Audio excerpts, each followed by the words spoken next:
Em nome do Pai, do Filho e do Espírito Santo. Amém. Enviai, Senhor, do alto céu, vossa luz, vossa verdade, elas serão meu guia. Me levem ao vosso Monte Santo, até a vossa morada. Glória ao Pai, ao Filho e ao Espírito Santo, como era no princípio, agora e sempre. Amém. Hoje é o dia de Nossa Senhora da Glória, o dia em que celebramos a Assunção da Virgem Maria ao céu. E existem dois aspectos da liturgia da palavra de hoje que acho que vale muito a pena meditarmos. A primeira é o significado que ela tem para nós.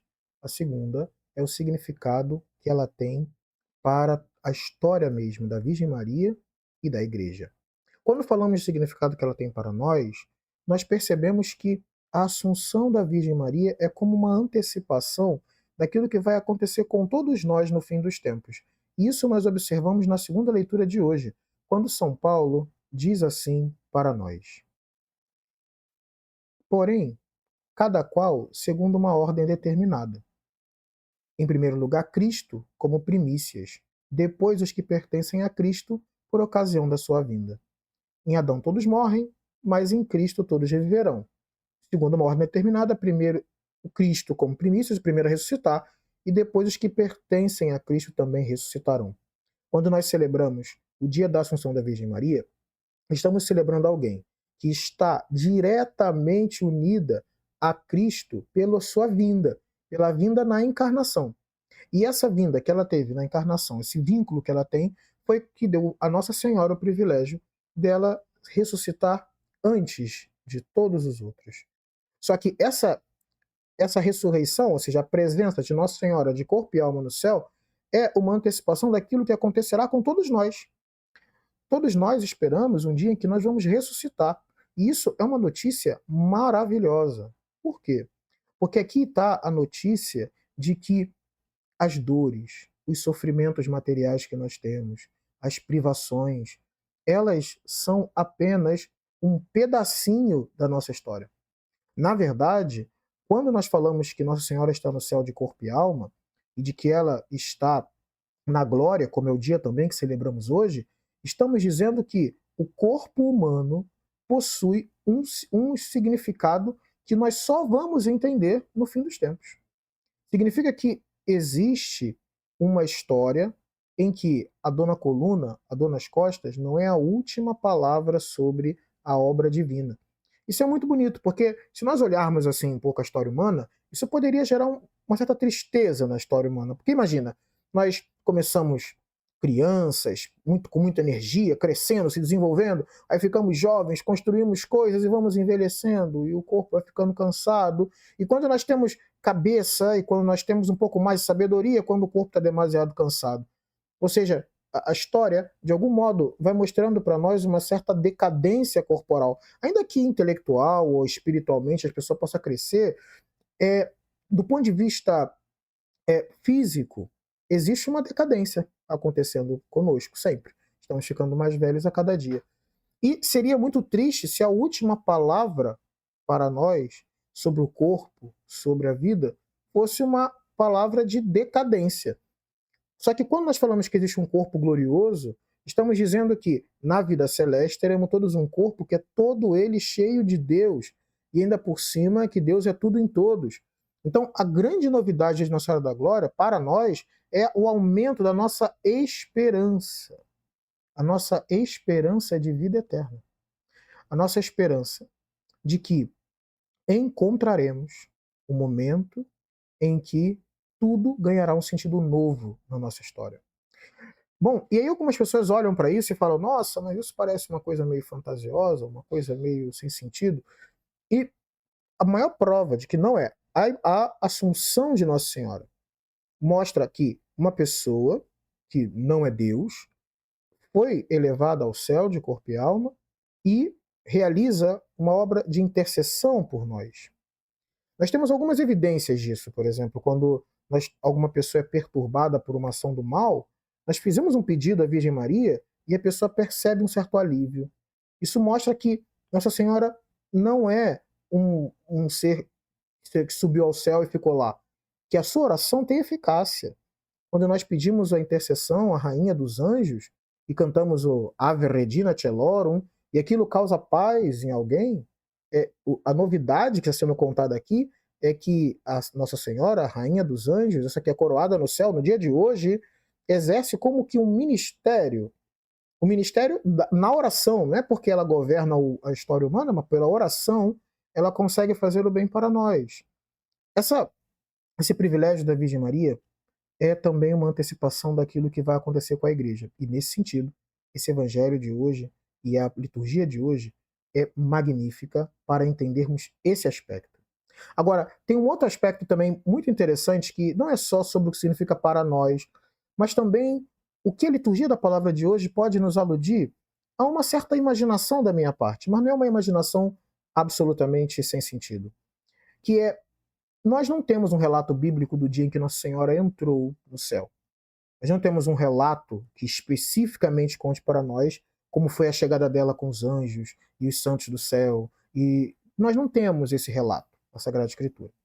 Mas a liturgia da palavra de hoje, de modo muito especial, ela como que desenha para nós um pouco do que nós deveríamos esperar, ou que seria coerente esperar, de uma chegada de Nossa Senhora no céu. E é sobre isso que eu gostaria de meditar no dia de hoje. O primeiro aspecto está na primeira leitura de hoje, na leitura de Apocalipse, que dizia que tinha uma mulher vestida de sol, tendo a lua debaixo dos pés e na cabeça uma coroa com 12 estrelas. Essa imagem da mulher vestida de sol é como que a imagem que nós podemos ter de Nossa Senhora da Glória, Nossa Senhora assunta ao céu. Inclusive tem várias imagens de Nossa Senhora assim. Nós vemos várias imagens que tem uma lua debaixo do pé, uma serpente, ela com o pé na cabeça da serpente e na cabeça com 12 estrelas. Tem várias imagens de Nossa Senhora assim. E essas imagens, elas expressam um pouco o que seria o dia da Assunção. É verdade que o texto de Apocalipse, esse texto de Apocalipse 12, citado na primeira leitura de hoje, você acredita que essa mulher do Apocalipse seria a igreja, porque fala de dores de parto. Então a primeira alusão que se tem é de que aquela mulher é a igreja. Só que nós, quando comparamos a mulher do Apocalipse com a Nossa Senhora, com a Virgem Maria, não estamos fazendo nenhum absurdo teológico. Afinal de contas, a própria igreja entende que a Virgem Maria é uma tipologia da igreja. Que assim como a igreja é Virgem Mãe, Nossa Senhora também é Virgem Mãe. Mas expressa bem a imagem, porque o Sol e a Lua, eles representam duas coisas diferentes. O Sol, ele tem sempre a mesma cara. Todo dia ele está lá, amarelo, grande no céu. Por isso que ele representa toda a eternidade. Representa o Cristo. Representa a divindade, o aspecto divino. Não está dizendo que ela é deusa, mas está dizendo que ela está vestida de sol, está coberta com a graça que vem de Deus. Não é à toa que o anjo, quando encontrou Nossa Senhora, falou ave cheia de graça, e nós chamamos de cheia de graça até agora. Inclusive, quando assim o fazemos, o texto grego chega que caritomene, que quer dizer aquela que foi preenchida pela graça de forma meio passivo, meio ativo. Passivo porque é Deus que colocou, e ativo porque ela correspondeu. Então, é alguém que está cheio da graça, vestida de sol, com da eternidade, do Cristo, da graça que vem do alto, tudo isso representado pelo sol. Uma outra representação é a lua, que é a marca da temporalidade. E quando nós falamos da temporalidade, é por quê? Porque a lua ela tem várias faces. E ela representa muito bem a história humana. Ela é uma bela imagem de como as coisas são as coisas temporais. Porque você tem uma lua que ela é crescente, então tem uma hora que ela cresce, ela fica grande, bonita. Chega uma hora que ela vai e começa a diminuir, ela fica minguando, minguando, até que ela some. E depois, por alguma razão, ela cresce de novo. Esse movimento da lua, de sair desde a lua cheia, brilhosa, até uma lua minguante, praticamente acabando, essa lua que cresce, fica cheia, depois ela mingua, isso é a representação da vida temporal, da vida no mundo. Que uma hora a gente cresce e a coisa fica grande, e chega uma hora que mingua, e uma hora cresce e depois mingua. Ou seja, é próprio da temporalidade, as coisas vão passando até minguar.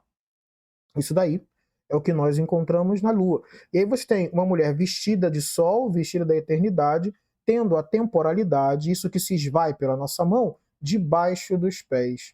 ou seja, que já não mais está a serviço das coisas temporais. Isso expressa muito bem a vida de Nossa Senhora, que desde o princípio dizia: seja feita a vossa vontade, mas também expressa um momento em que ela já não está mais atrelada àquilo que existe debaixo da lua, mas agora já ao modo do sol da eternidade. E tem uma coisa, na cabeça tem 12 estrelas. E essas 12 estrelas na cabeça, elas são uma representação dos apóstolos. E por que dos apóstolos? Porque nosso Senhor falou que aqueles que ensinassem os homens seriam como estrelas no céu. Então, estrela no céu é aquele que se dedica ao ensino e à propagação do evangelho. 12 estrelas é comum para cada apóstolo, que ali a doutrina dos apóstolos é a doutrina do Cristo. O que há na cabeça de Nossa Senhora, a doutrina trazida por Jesus Cristo, que ele é o Senhor para a glória de Deus Pai. E é isso que faz dessa imagem a figura de Nossa Senhora como que entrando no céu.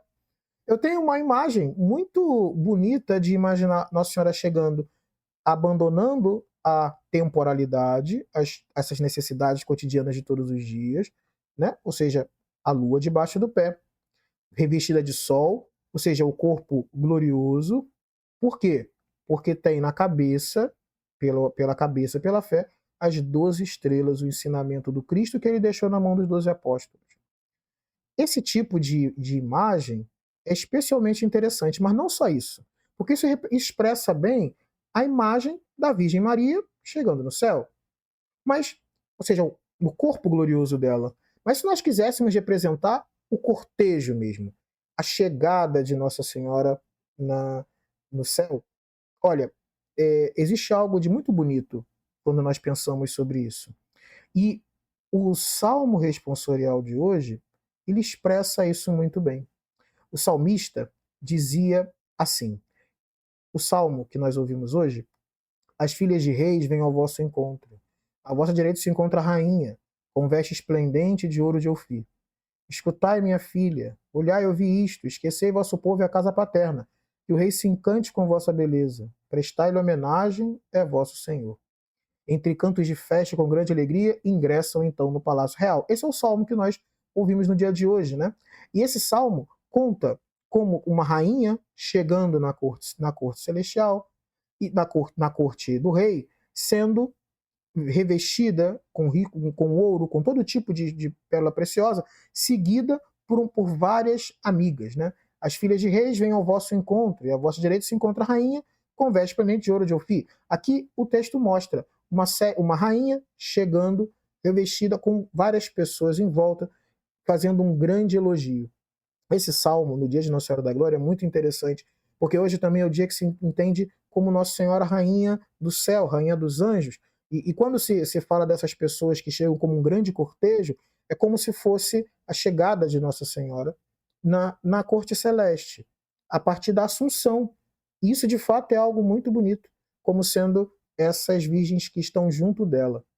Mas, além disso, de quando nós pensamos a chegada de Nossa Senhora na corte celeste, com cantos de festa, com grande alegria, ingressam então no Palácio Real, que deixa os pais, deixa o passado e ingressa na corte celeste. Tem mais um detalhe que me chama muita atenção quando meditamos sobre esse evangelho, sobre essa primeira leitura, sobre esse salmo responsorial, perdão, que é o fato de querer saber o que será que essa corte celeste, ao ver Nossa Senhora chegando na corte celeste, que coisas será que poderiam ser ditas que pode expressar a alegria da chegada da Virgem Maria no céu?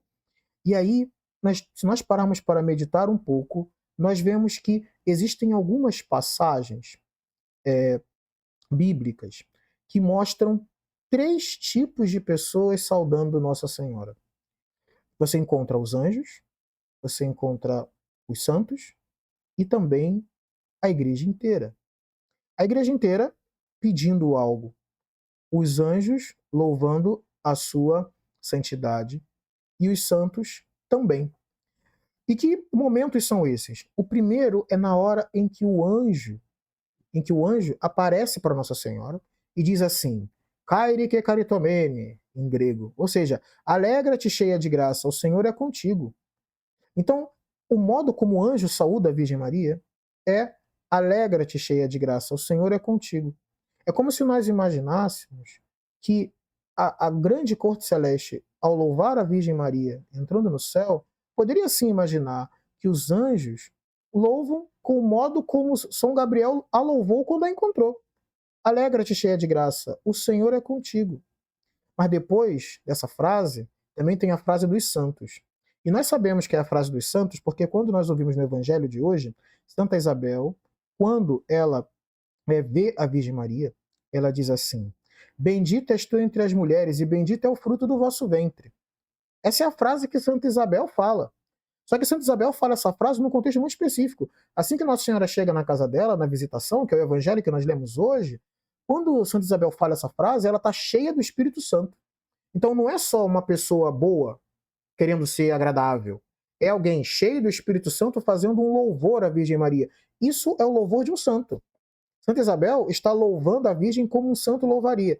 Nós não sabemos como os santos louvam a Virgem Maria no céu, porque eles não nos deram a possibilidade de conhecer isso ainda. Mas, nessa frase, Santa Isabel deixou escapar para nós o tipo de exultação que um santo tinha quando encontrava a Virgem Maria e quando esse santo estava cheio do Espírito Santo. E essa frase, bendita és tu entre as mulheres e bendito é o fruto do vosso ventre, ela tem um significado muito importante. Porque essa frase ela foi usada duas vezes no Antigo Testamento. Uma pela Jael e outra por Débora. Né? Débora e, na verdade, Jael e a outra por Judite. Porque Débora e Jael é na mesma época. Né? No ciclo de Débora, no livro de Juízes, quando nós falamos de uma mulher chamada Jael, ela foi a mulher que salvou Israel de um perigo muito grande. Tinha um inimigo de Israel que queria destruir a cidade toda, e então, quando o exército israelita começou a vencer a batalha, ele se escondeu na casa dela, e ela pegou uma roca, né, e ela mesma, Jael, matou esse homem na cabeça, pegando uma roca e jogando na cabeça. E aí o povo, a Débora, que era uma profetisa do Antigo Testamento, do livro de Juízes, junto com Balaque, que era seu esposo, eles fizeram um canto dizendo de Jael, bendita és tu entre as mulheres. Porque bendita entre as mulheres era o título que se dava entre as mulheres que ajudavam o povo naquilo que toca a sua salvação. Aquelas mulheres que colaboravam com a salvação, ajudavam na salvação da vida do povo, era chamada de bendita entre as mulheres no Antigo Testamento. Num outro momento, no livro de Judite, aconteceu a mesma coisa. O povo de Israel estava cercado, ia ser todo mundo destruído, e o exército estava com medo do inimigo que chegava. Então Judite saiu, entrou, passou no meio do exército inimigo, disse que ia para a tenda do rei, e quando chegou lá na tenda do rei, acreditavam que ela se encontraria com o rei, e ali mesmo ela degolou, pegou a cabeça do inimigo e levou para Israel. Parece uma coisa meio feia, obviamente, mas o que aconteceu foi que nessa passagem, Judite salvou Israel de um grande perigo, de uma grande dificuldade. Está no livro de Judite, inclusive. E aí, nesse texto, o povo fez um texto dizendo que ela é bendita entre as mulheres. Então, bendita as mulheres era um título usado em Israel para duas grandes mulheres que venceram, que foram como que heroínas em Israel, que o ato delas, pelo poder de Deus, participou da salvação do povo inteiro. Então, quando Santa Isabel diz bendita entre as mulheres, é como aquele povo santo que descobre que o ato feito pela Virgem Maria faz parte daquilo que ajuda a salvação de todos. Só que ela faz uma coisa a mais. Por quê? Tanto Jael quanto Judite foi chamada de bendita entre as mulheres. Mas só com a Virgem Maria fala bendita entre as mulheres e bendito é o fruto do vosso ventre. E aí é uma coisa importante. Por quê? Uniu as mulheres heroínas de Israel, bendito entre as mulheres, com as mães de Israel, bendito é o fruto do vosso ventre. Que foram aquelas mulheres que no antigo Israel geraram um filho que era um salvador, que ajudou a salvar o povo. Bendito entre as mulheres e bendito é o fruto do vosso ventre, as duas coisas juntas. Isso é o que os santos dizem para Nossa Senhora, naturalmente, porque é o reconhecimento de que a salvação que nós conseguimos passou por um ato dela, pelo ato de fé que ela teve. Não à toa, ela falou, bendito é o fruto entre as mulheres, bendito é o fruto do vosso ventre. Ou seja, o ato dela de aceitar aquilo que Deus queria e de gerar o Salvador, contribuiu para a nossa salvação. Isso, seguramente, um santo devia cantar eternamente no céu para Nossa Senhora. E depois, tem uma terceira coisa, que é quando as pessoas chegam para Nossa Senhora, toda a igreja, e pede ajuda dela diante do seu filho Jesus. Quando a gente encontra as bodas de Caná, Nossa Senhora percebeu que eles não tinham vinho e intercedeu por Jesus Cristo. E não é sem razão que nós, até hoje, rezamos e pedimos: rogai por nós, pecadores, agora e na hora de nossa morte. É como se a Ave Maria, essa oração que nós fazemos, simples, como se ela fosse o resumo do que seria um louvor geral da igreja inteira no dia que Nossa Senhora entra no céu. É os anjos dizendo: Ave cheia de graça, o Senhor é contigo. Os santos dizendo: Bendito é o fruto do vosso ventre. Bendita estou entre as mulheres, bendito é o fruto do vosso ventre. Falando junto com Santa Isabel e a igreja inteira. No dia de hoje, que celebramos a glória de Maria, dizendo: Rogai por nós, pecadores, agora e na hora de nossa morte. E diante de tudo isso, existe um ato de exultação de Nossa Senhora, que é a alegria interna dela.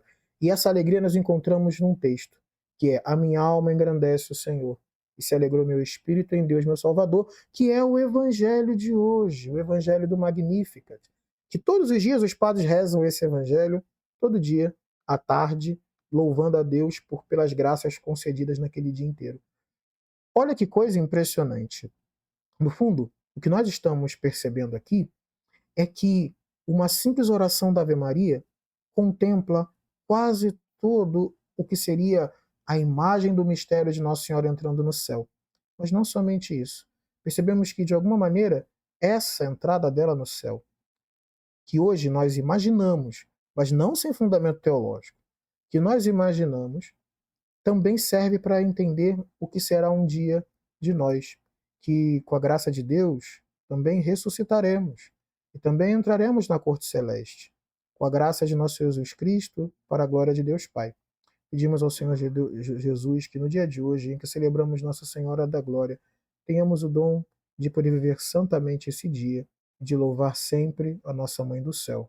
Que o Senhor nos abençoe, nos livre de todo mal, em nome do Pai, do Filho e do Espírito Santo. Amém.